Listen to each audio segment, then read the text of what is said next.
to the Lord.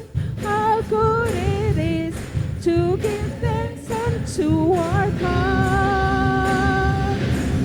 He heals the brokenhearted, binding up their wounds. It is good to bless His holy name. It is good to bless His holy name. Good to bless His holy name.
Blessed be the name of the Lord.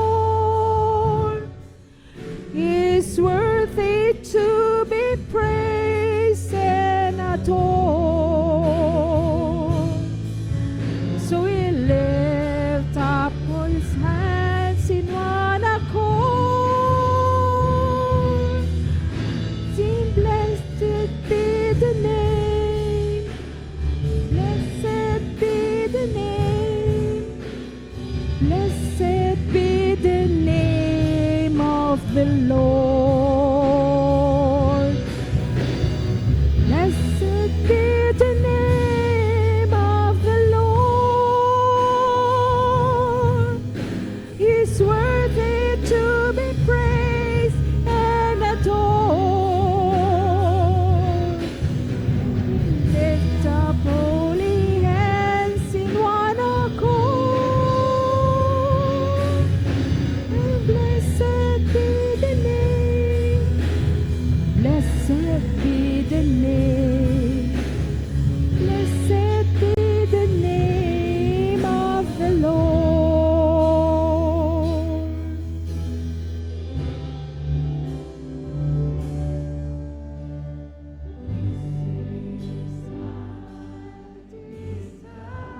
Sige, maaari na po tayong makaupo.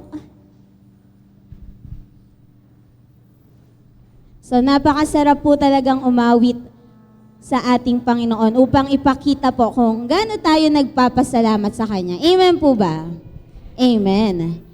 At alam kong nagpapasalamat din po tayo dahil katabi nyo po yung katabi nyo ngayon. Amen po?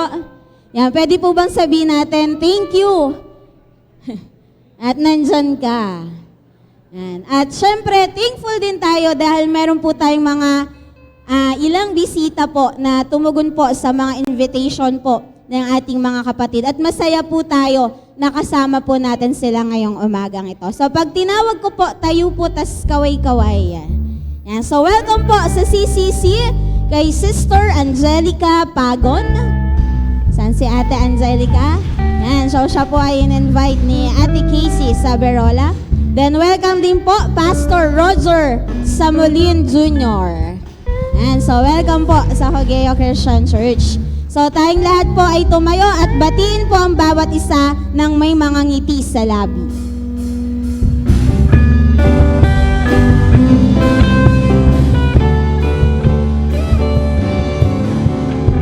Come to the family. We're glad that you have come to share your life with us as we grow in love, and may we always be to you what God would have us be, a family always there, to be strong and to lean on. May we learn to love each other more with each new day. May words of love be on our lips in everything we say. May your spirit melt our hearts and teach us how to pray. We might be a true family. Come to the family. We're glad that you have come to share your life with us as we grow in love, and may we always be to you what God would have us be, a family always there, to be strong and to lean on, to be strong and to lean on, to be strong and to lean on. Yan. Sino po yung nakaikot at napansin po na mas lumaki at mas lumuwag po? Ang ating church. Yung ating pong sound tech andun po sa taas. Kaway-kaway na lang dyan, Kuya TJ. Ayaw yan. Pagod na umakyat baba. Ayan. So, lumalaki po ang ating simbahan. At syempre po, bilang pagtugon dito, ay lumalaki din po ang ating puso sa paglilingkod sa Kanya. Amen po ba? Dahil dyan, ito po yung mga ministry opportunities na pwede po nating i-commit sa ating Panginoon. Pakisabi pa, pakitapik yung katabi mo, sumali ka na. Yan, una-una na po dyan, panawagan po kung sino po yung mga tinatouch ni Lord ang puso sa ating pong Presiders Ministry. Yan, yung mga mahilig pong magsalita. Yan. Then, number 2 po sa ating music ministry. Number 3 is the ushering. Number 4 po ay choir. Number 5 ay ang ating prayer ministry. Number 6, sino pong mga maghilig sumayaw, gumagaling sumayaw. Yan, so kung sa TikTok po, sumasayaw tayo, yan, mas magandang sumayaw rin tayo para sa ating Panginoon, para po sa dancers ministry. And 7 po, sa tech and media po. Yan, so nanawagan po tayo. Ulit po, pakitapik po ulit yung katabi. Please, sumali ka na. May please na. Yan, so lalo na po sa ating tech and media, sino pong gustong mag-exercise? Yan, sila po, isa po yan. Kasi since nandun na po sila sa taas, so bababa po sila, akyat. Yan, so palakpakan po natin si Lord sa buhay po ng ating mga ministers dito po sa ating church. And ngayon po, speaking of ministry or ministers po, alam ko po, nagmi-ministry si Lord sa hearts natin na pakinggan at ano kaya po yung mensahe niya ngayong umagang ito. So ang ating pong tagapagsalita ngayong umaga, and it's the last Sunday po ng January na ang theme natin ay Beyond Grateful. So sa ilang Sundays po, 'di ba, marami na po tayong natutunan. So ngayon, as we summarize po or conclude this theme, ano po kaya yung sasabihin ni Lord? So yung speaker po natin, so describe ko po sa pamamagitan pa rin ng pangalan niya. So letter T po, yan, ang taong pong ito ay thankful. Pag makakausap nyo po siya at maririnig nyo yung testimony ng kanyang buhay, hindi po mawawala yung pagiging thankful niya sa Panginoon. Yan, letter E, energetic. Alam niyo po yan kung bakit. Po ba? Di ba? Diyan pa lang, sabi ko nga, diyan pa lang sa labas, marinig mo na yung boses niya, punong-puno ng energy. And salamat po sa Panginoon dahil yung energy niya, as He leads the team po dito sa construction. Yan, so, hindi po siya nauubusan ng energy. Nauubusan ba, Pastor? Hindi, para sa Panginoon. And syempre, letter M, a man of God na tumutugon lagi kung ano po yung pagkatawag sa kanya ng Panginoon. So palakpakan po natin si Lord sa buhay po ng ating pastor, Pastor Tem Nation. Salamat. Ayun. Good morning po sa inyong lahat. Ayun. Parang narinig ko ang boses ng ninong kong Pogi. Ayun. Anyway, kumusta po kayong lahat? Hello po! Ayun. Kaya sabi nga, beyond grateful. Sabi nga kanina ng ating presider, di ba? Parang yung overwhelming ka, di ba? Parang kapag ka-overwhelmed ka ba, ano yung action ng ating mga katawan? Halimbawa, may natanggap kang matagal ng panahon na hinihintay mo, ano magiging reaction mo? Paano? Ha? Ano may reaction mo, di ba? Parang yes, andun yung ano. Pagka sinabing beyond grateful sa sinasabi dito, yung ating katawan sumasama sa action.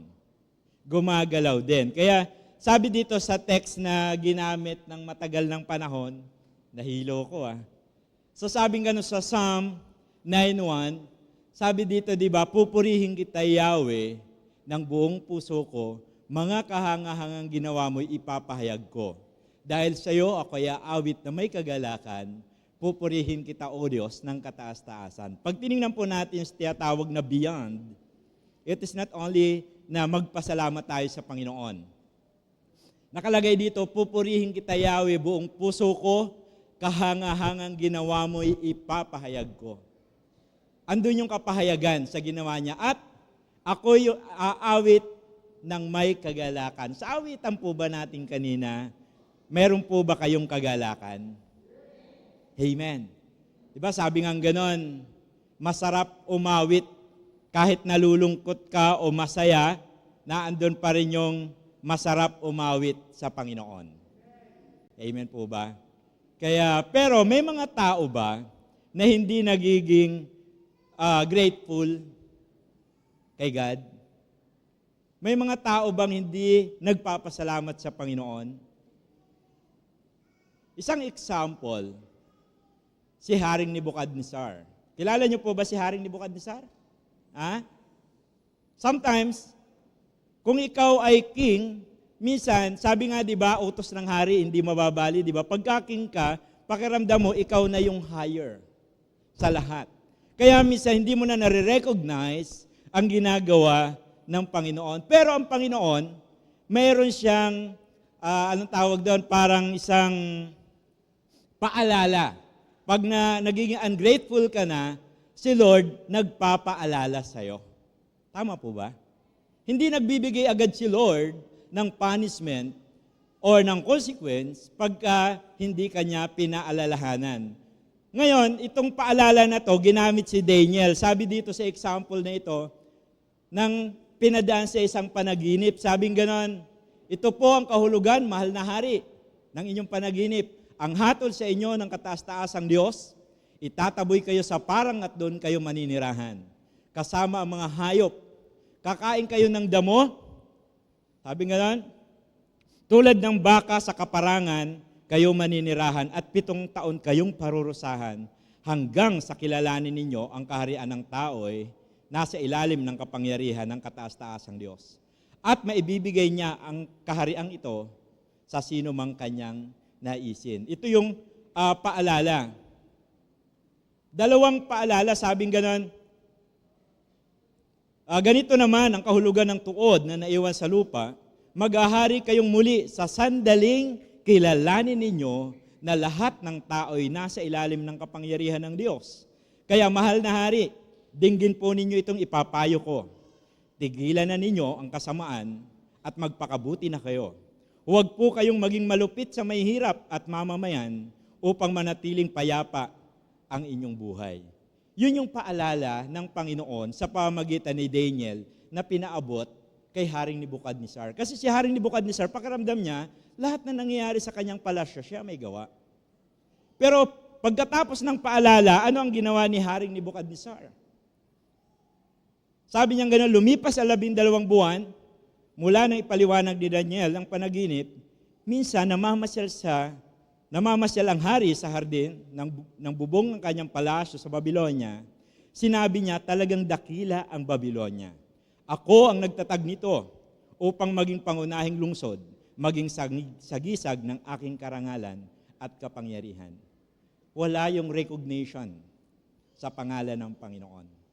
Minsan, kaya nga sabing gano'n nakakatakot kung nasaan tayo ay nakikilala, kung nasaan umaangat, kung nasaan bumabago ang ating pagkatao, unti-unti naman nating nakakalimutan ng Diyos.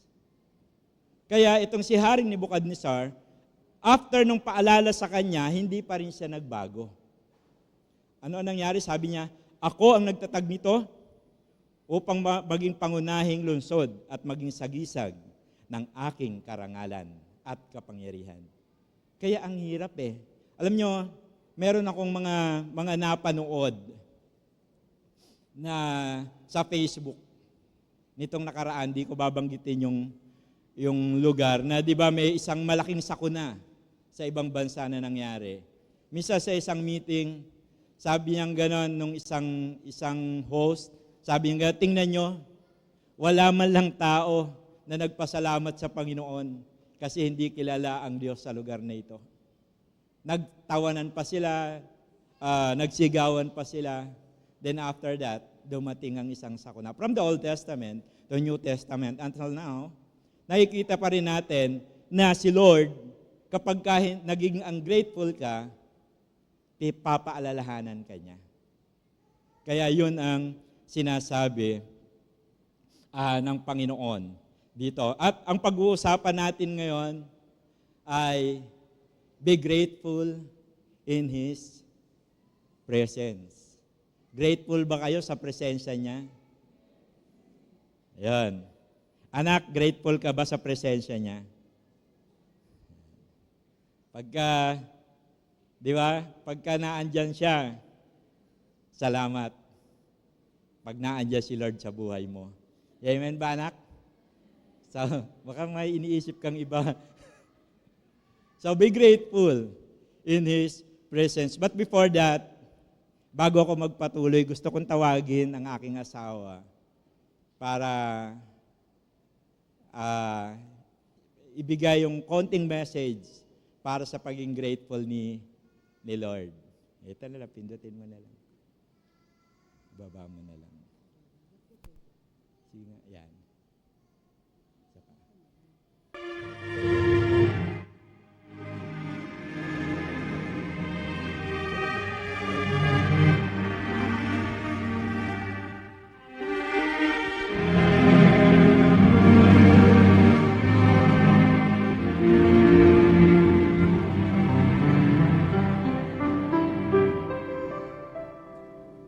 In the quiet of this hour, as I kneel before you now, I believe your promise promise to be faithful. I don't always understand what your perfect will demands, as I've learned to trust you more in your presence, Lord. In your presence there is comfort. In your presence there is peace. When I seek to know your heart, and I find such blessed assurance in your holy presence, oh Lord.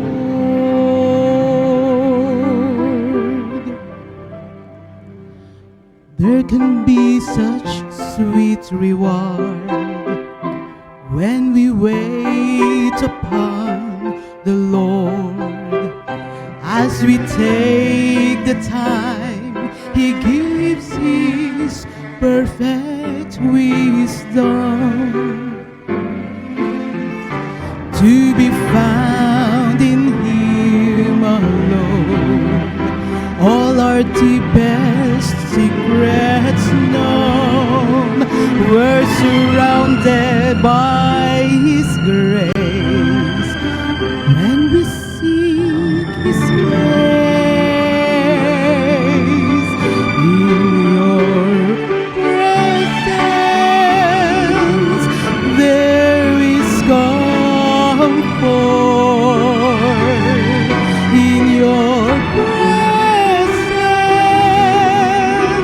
there is peace. When we seek to know your heart, we will find such blessed assurance, an ever open door to know our Savior more in your holy presence, oh Lord.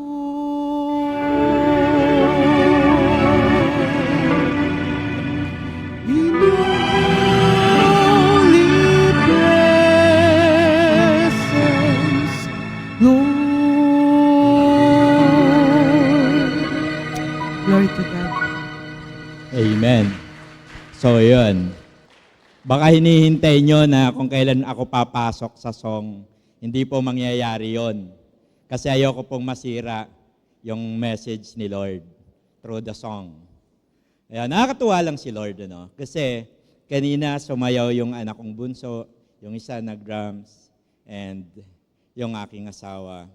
So, ang sarap sa feeling na nagsiserve together for the Lord. So, isa yung blessing. Kaya ngayon, ang ating isa sa mapapag-usapan natin, pwede nating sabihin na, salamat Lord, dahil nandito ka. Diba, dumating sa point ng buhay natin na we are very, parang discomfort sa buhay. Pero may mga tao tayong hinihintay na magbibigay sa atin ng kapanatagan. Pero madalas tayong nabibigo. Tama po ba? Madalas na gusto natin parang nasaan sila. Kaya ngayon, na kailangan ko ng mga tao na masasandalan. Nalulungkot ka, may mga time na alam mong sila ang dadamay sa'yo pero hindi yon nangyayari. Kaya nakakalungkot pero nangyayari talaga yon sa buhay natin. Kaya sabi nga nun, dito sa teksto nating pag-aaralan, si Yahweh ipapurihan, o aking kaluluwa, at lahat ng nasa akin magsipagpuri sa Kanya. Purihin mo sa tuwina ang banal na ngalan niya, si Yahweh ay papurihan. O aking kaluluwa, at huwag mong kaliligtaan mabubuti niyang gawa, ang lahat kong kasalanay siya ang nagpapatawad. At anumang aking sakit, ginagamot niyang lahat. Sa bingit ng kamatayan, ako ay inililigtas, at pinagpapala ako sa pag-ibig niya't habag.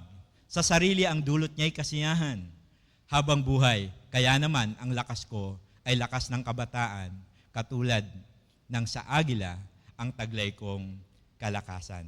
Yun yung sinabi ng Panginoon. Kaya minsan, kailangan natin ma-recognize, makita, may ginawa ba si Lord sa buhay mo? Tanungin nyo nga ang katabi nyo, may ginawa ba si Lord sa buhay mo? Sabi nga dito, ano ba ang ginawa niya para sa iyong pasalamatan? Minsan kailangan natin, di ba, pag alam mo naman kasi na wala naman siyang ginawa, parang, bakit ako magpapasalamat? Kaya kailangan natin munang makita ang ginawa ng Diyos sa buhay natin. Kaya nga, every time na for so many years na paglilingkod ko sa Panginoon, for 22 years na pagsiserve ko kay Lord, ay parang napakaraming lugar na aming napuntahan. May kalungkutan, mayroong kasiyahan. Kaya nga sabi ko, ang encouragement ko sa mga sumusunod sa Panginoon, kailangan ihanda mo ang iyong physical, ang iyong emosyon, at ang iyong mental na pag-iisip. Kasi pag hindi ka magtatagal kapag naglilingkod ka sa Panginoon. Kaya, ano ba ang dapat nating pasalamatan sa Panginoon? Una, sabi dito, be grateful for His good works in your life. Once na hindi natin nakikita ang good works ni God sa buhay natin, napakahirap magpasalamat. Kaya, tingnan natin ang ating mga sarili. Tingnan nyo ang inyong mga sarili. Kaya nga, sa bawat sandali ng paglilingkod namin sa Panginoon, sa tuwing nakikita ko yung aking mga anak na nagsiserve kay Lord, lagi kong sinasabi kay Lord, Lord, thank you. Kasi yung mga anak ko, nasa piling ninyo. Kaya nga yung anak ko, kahit nagpapaalam yan, uuwi, kahit gabi na siya umuuwi, madaling araw na umuuwi, okay lang sa akin. Kasi alam ko naman, hindi naman siya uuwi na may kasama ng iba. Di ba? Sigurado ako doon. Kaya nung umuwi siya isang gabi sa bahay, sabi niya, Pa, may kasama po ako. Bigla akong kinabahan. Yun pala si Carlos, buti na lang. Kala ko nagtana na 12:00 ng gabi. Kala ko pinalayas nung Kaya nakakasiguro naman ako na gano'n. Kaya nakakatuwa kasi yung work ni God, yung trust namin sa anak namin, dahil yon ay ginawa ng Panginoon sa Kanya. Kaya every time na nawawala sila sa aking paningin, sabi kong gano'n, Lord, alam nila ang ginagawa nila. Kaya sabing gano'n dito, di ba? Di ba? Yet, O Lord, you are our Father, we are the clay. You are the potter, we are all the work of your hands. Nakita na po ba kayo ng magpapalayok? Nakita na po ba kayo ng magpapalayok? Nakapunta na po ba kayo sa gawaan ng palayok? Itong magpapalayok pala, may umiikot yan iniikot, tapos hawak-hawak na magpapalayok. Hinuhulmahan niyang gano'n. Habang hinuhulmahan niya yon, binabasa niya unti-unti. Bakit niya kaya binabasa? Pagkabasang-basa siya, hindi siya mabubuo kasi malambot. Pagka namang matigas siya, hindi mahuhulma kasi matigas. Kaya ngayon, sabi kong ganon, dapat mapupudpud na yung kamay ng kasi kami pag nagsisimento, napupudpud, nabubutas-butas yung kamay. Sila hindi, pag gananon mo, talagang minsan makikita mo, makapal na yung kalyo. Kaya, sabi kong ganon, talagang napakabuti ng Panginoon. Tapos yung mga iba, tinanong ko siya, sa pinuntahan namin sa Ilocos noon, Sabi ko, bakit ang daming reject doon sa gilid? Bakit? Ano po yon? Sabi yan yung tumigas na hindi na kinaya. Misa sa buhay natin, sa paglilingkod natin sa Panginoon, hindi natin alam na baka sabihin, ako ginawa ni Lord, reject. No? Naging matigas ka lang, kaya hindi ka nahubog ng tama. Kaya gusto ni Lord na mahubog ng tama ang bawat isa sa atin. Pero ang nangyayari, nagiging matigas lang tayo. Kaya sabi mo sa katabi mo, huwag kang matigas.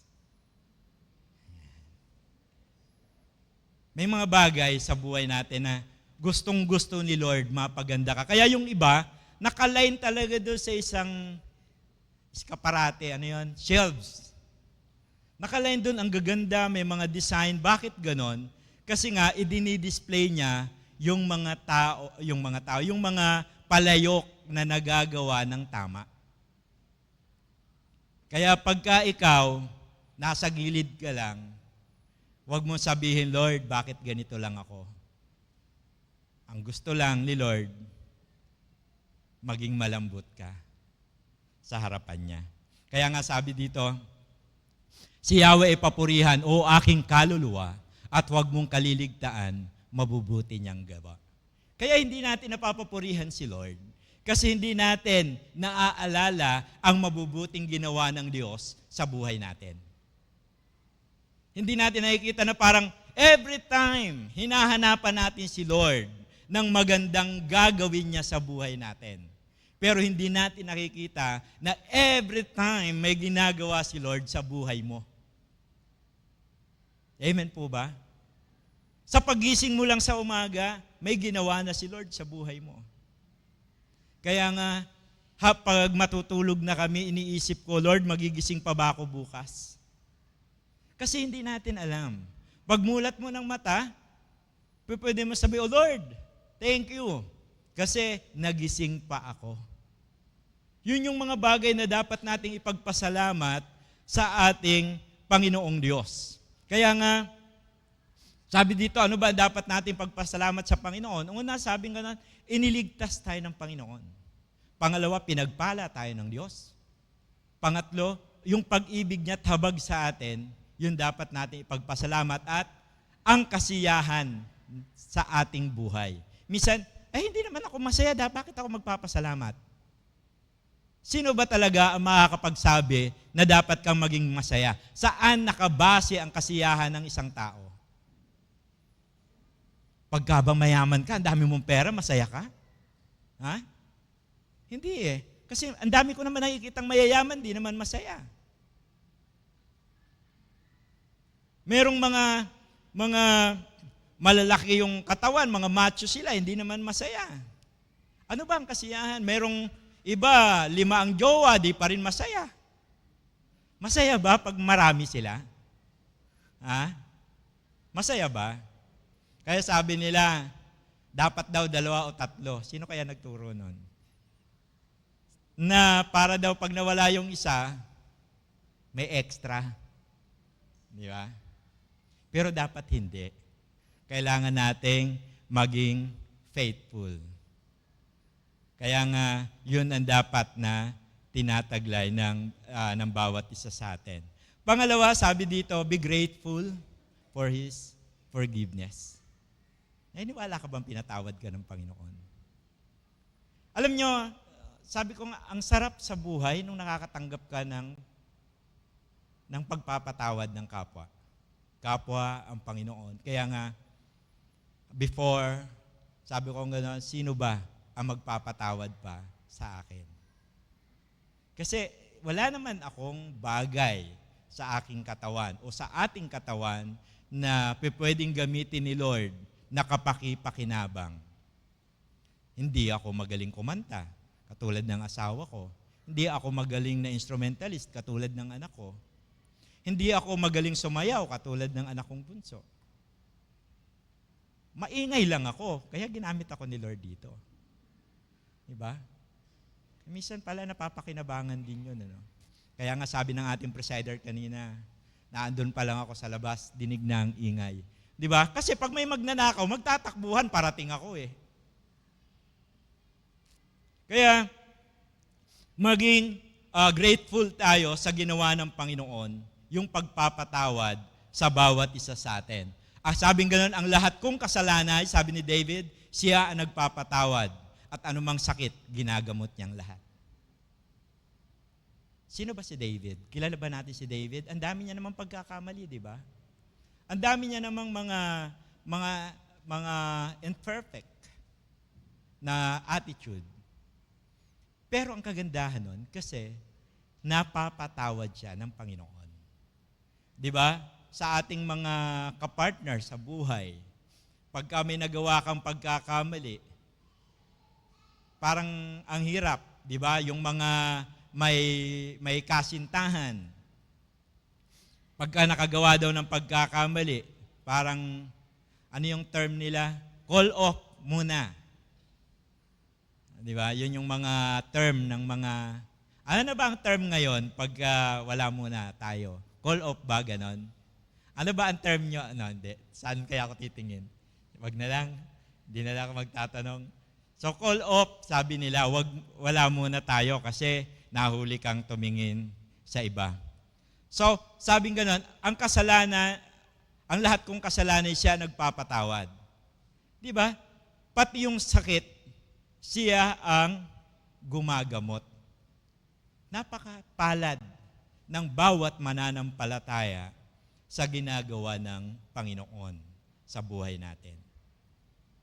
Matuto ka lang magpasalamat sa mga ginawa niya, ma-recognize mo ang mga ginawa niya sa buhay mo. Kaya kasi, sabi nga doon sa first point, napakahirap natin maging grateful kung hindi naman tayo aware sa ginagawa ng Panginoon sa buhay natin.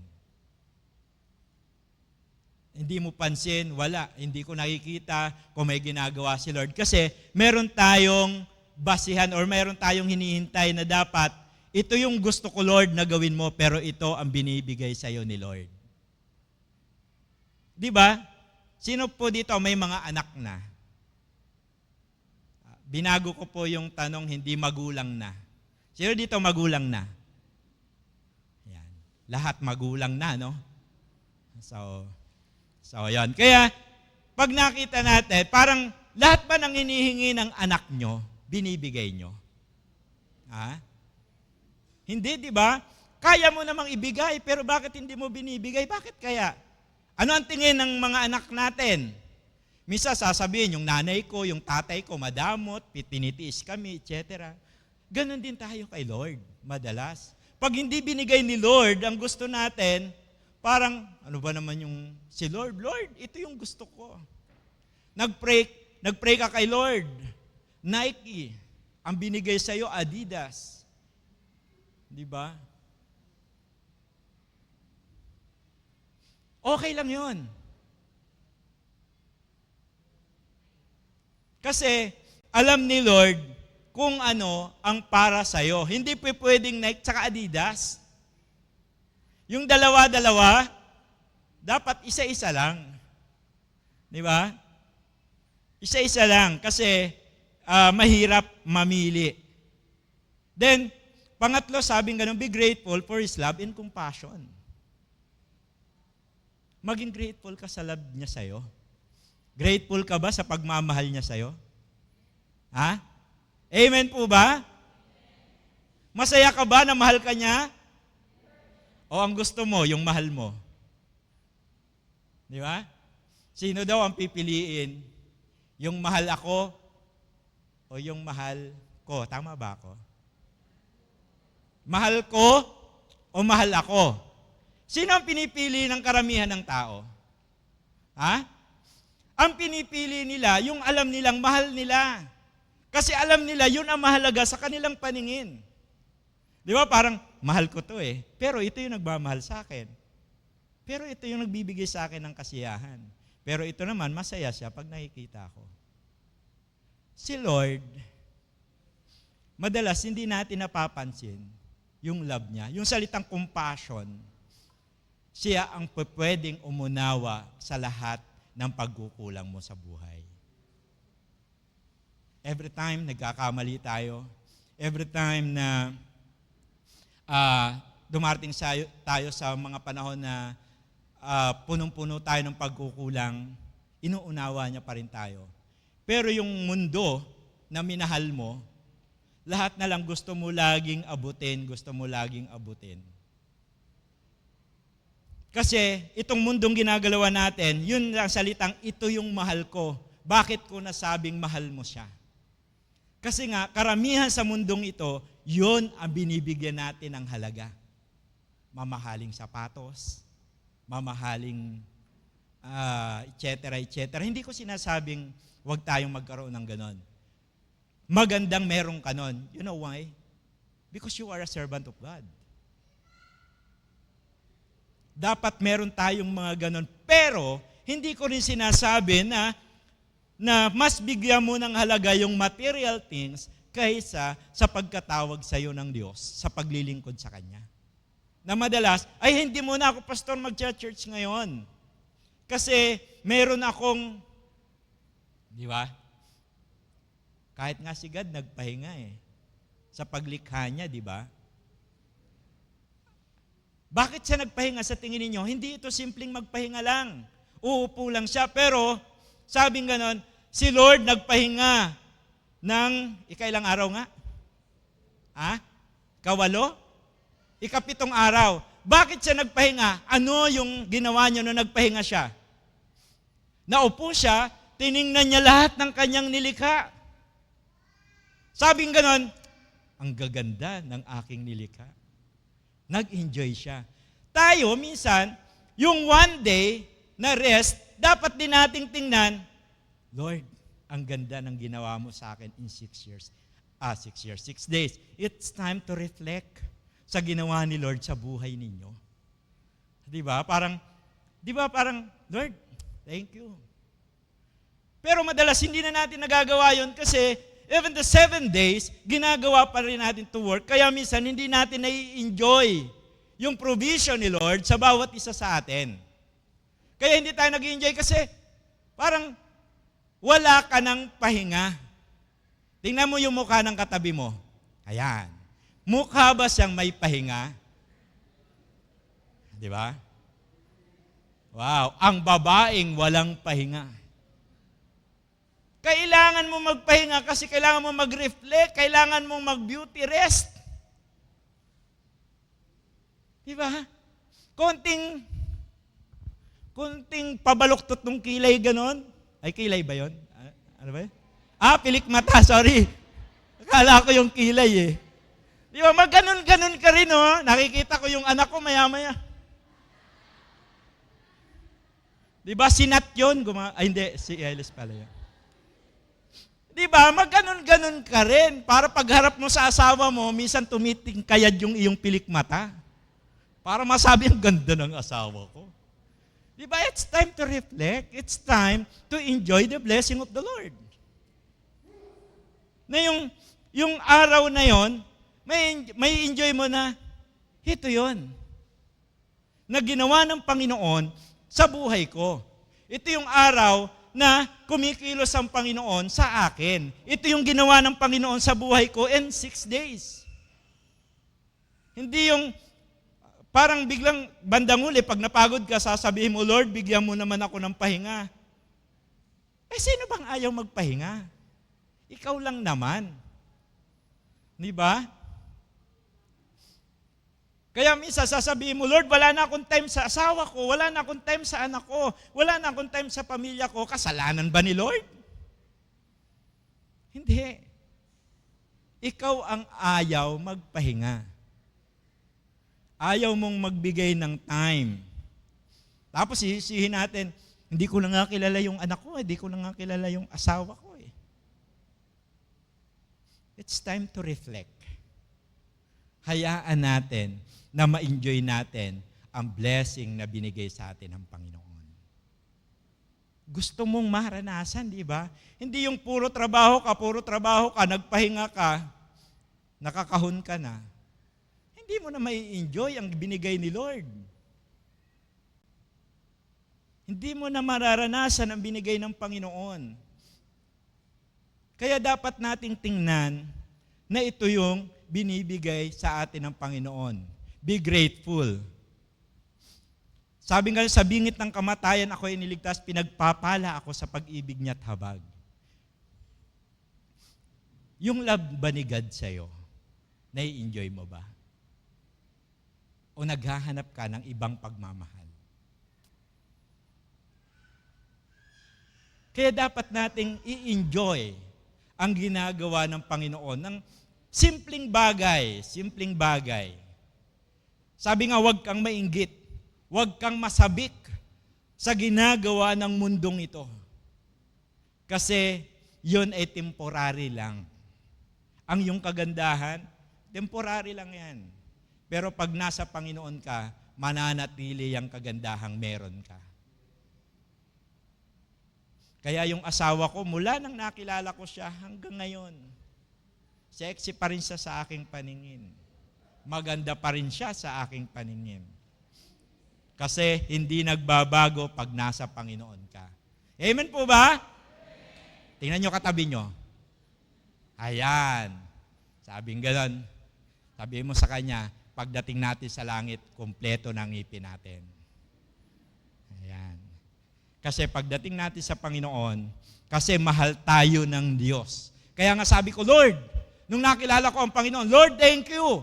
Kasi nung nakilala ko ang Panginoon, sinasabi ko, lahat ng kailangan ko, binigay ng Panginoon. Hindi lahat ng gusto ko. Magkaiba po yun. Tama po ba? Kailangan ko na magiging katuwang sa buhay, binigay sa akin si Cynthia. Wala akong tatay, wala akong nanay. Pagpunta ko sa Cogeo Christian Church, ang dami kong tatay, ang dami kong nanay. Diba ganon si Lord? Magbigay sa atin. Kaya nga sabing ganon, lumapit lang tayo sa Panginoon dahil ang Diyos ang tunay na nagmamahal sa bawat isa sa atin. Kailangan lang natin ma-recognize ang ginagawa ng Panginoon sa buhay natin. Kailangan mo lang makita kasi hindi ka magiging grateful kay God kung ang basihan ng hinihingi mo ng blessing ni God sa buhay mo ay ayon sa iyong sariling kagustuhan. Hindi po yun. Ang salitang be grateful, kasi alam mo na andyan siya, na siya ang bahala sa buhay mo. Parang yung mga upuan ninyo, di ba, relax na relax tayo, kaya nga tayo nakakatulog sa upuan kasi alam natin relax tayo, di ba? Kasi hindi ka naman makakatulog dyan kung nagdadoubt ka na ibabagsak ka niyan, di ba? Tama po ba? Kaya pag nakakatulog ka, ibig sabihin, relax ka. Sa piling ng Panginoon, relax ka din. Kasi para kang hinihili dyan. Hindi ka niya ibabagsak. Magtiwala ka lang. Sabi mo sa katabi mo, magtiwala ka sa pag-ibig ng Diyos. Ayan. Kasi yun ang nais ng Panginoon sa bawat isa sa atin. Kung babalikan natin ang kwento ng buhay ni Haring Nebukadnezar. Si Haring Nebukadnezar, ano ang naging punishment? After niyang sabihin na, ang ganda talaga nito. Ang ganda talaga ng church na ito kasi si Pastor Tem ang nagpintura nito. Di ba? Kung wala ako, hindi magiging ganyan yan. Ganun ba yon? Hindi. Di ba? Anong sabi? Pagkatapos ng kanyang sinabing yon, itinapon siya sa labas ng kanyang kaharian.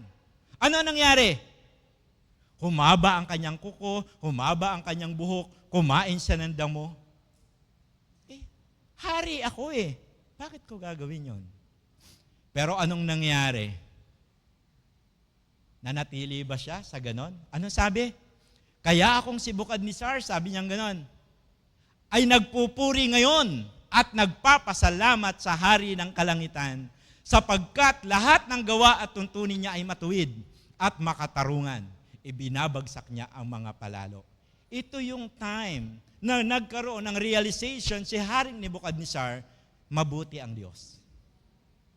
Amen? After niyang ma-realize na sinabi niya, ako si Nebukadnezar, nagpupuri ngayon at nagpapasalamat. Yung time na yon, inalis siya ng Panginoon sa kagubatan at ibinalik sa kanyang kaharian. May mga bagay sa buhay natin Na minsan, nawala na tayo, minsan nawala na sa atin lahat. Wala nang natira. Like Job, walang natira sa kanya. Pero nanatili siyang tapat sa Panginoon.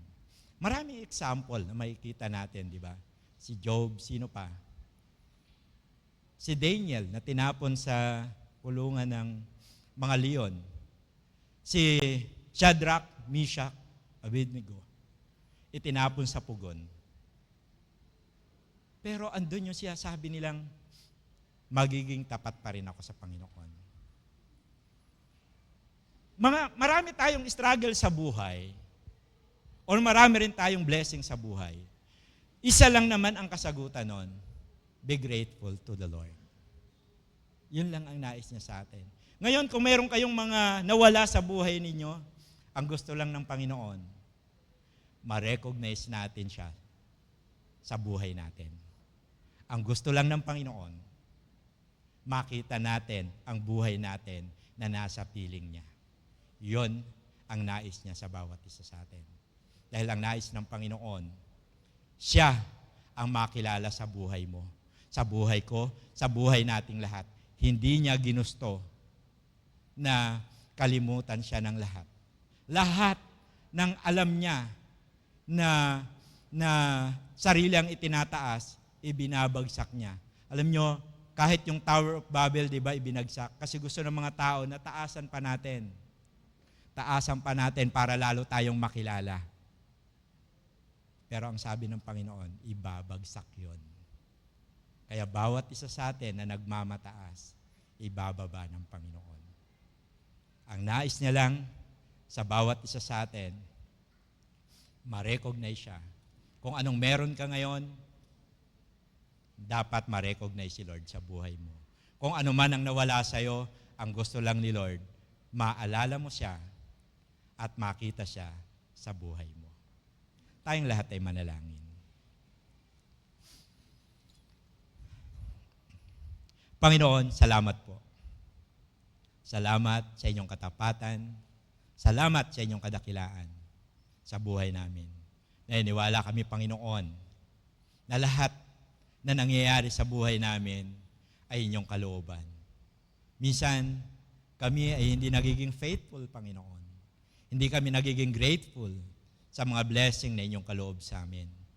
Kaya Lord, sa mga sandali na darating sa buhay namin, turuan po kami maging tapat, maging grateful, at patuloy na magpasalamat sa ginagawa ninyo.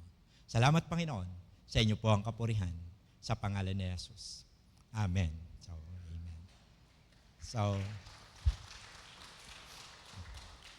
Ngayon po, isang bahagi din po sa ating pagiging grateful ay ang pagkakaloob. Di po ba? Kaya ngayon po, ihanda po natin ang ating mga kaloob. Ito po ay sa main church at yun naman po sa Santa Cruz. Pero parehas po sila ay Cogeo Christian Church. Yan. Pwede nyo pong lagyan parehas para po patuloy kayong pagpalain ng Panginoon. Tayong lahat ay panandaling muling manalangin. Dakilang Diyos, salamat po sa inyong katapatan, sa inyong mga anak, sa inyong pagpapala sa kanilang buhay. Hayaan nyo, Panginoon, na patuloy na maranasan pa nila sa kanilang mga sarili ang labis-labis na pagpapala nyo sa buhay nila. Lord, pagpalain nyo po ang mga kaloob na ito upang magamit po para sa inyong kaharian sa lupa. Salamat, Panginoon. Sa inyo po, binabalik ang lahat sa pangalan ni Jesus. Amen. Sige po, tayo po'y magkaloob.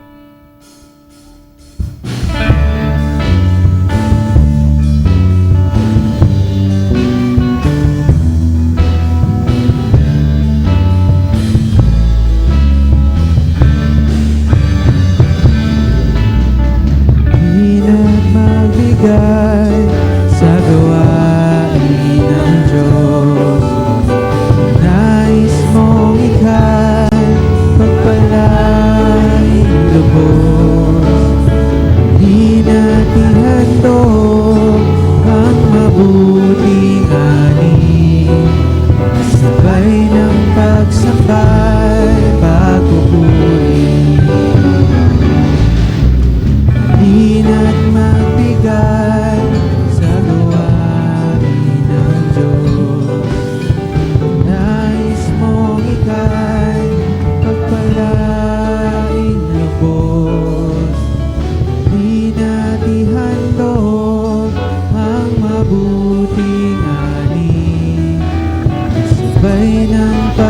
pagsamsambay, pagpupuri.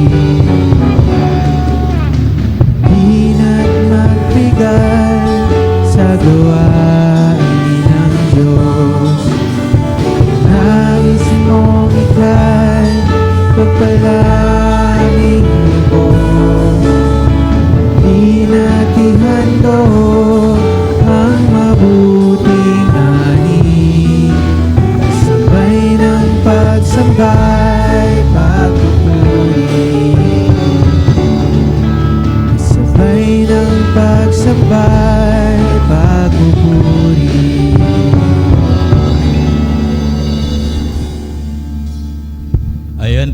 Ayun po at tingnan naman po natin ang ating mga announcement.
Po, tayo pong lahat ay tumayo.